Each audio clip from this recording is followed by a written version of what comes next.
हातकणंगले तालुक्यातील पुलाची शिरोली इथल्या एका महिलेच्या मयत पतीच्या विमा पॉलिसीमधील तसंच भविष्य निर्वाह निधीतील 70,58,754 रुपये परस्पर हडप केल्याचा प्रकार उघडकीला आलाय।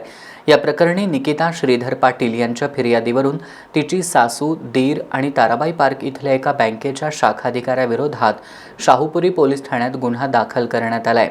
हातकणंगले तालुक्यातील पुलाची शिरोली इथं राहणाऱ्या निकिता यांचे पती श्रीधर सुरेश पाटील यांचं आकस्मिक निधन झालं। त्यांच्या नावे असलेल्या एका विमा कंपनीच्या पॉलिसीमधील 50 लाख आणि भविष्य निर्वाह निधीचे 20,58,754 रुपये असे एकूण 70,58,754 रुपये निकिता यांच्या कोऱ्या धनादेश आणि कागदपत्रांवर सह्या घेऊन सासू भारती पाटील, दीर अनिरुद्ध पाटील यांनी बँकेच्या अधिकाऱ्याला हाताशी धरून परस्पर काढली। या प्रकरणी निकिता यांच्या फिर्यादीवरून सासू, दीर आणि एका बँकेचा शाखा अधिकाऱ्याविरोधात शाहूपुरी पोलीस ठाण्यात गुन्हा दाखल करण्यात आलाय।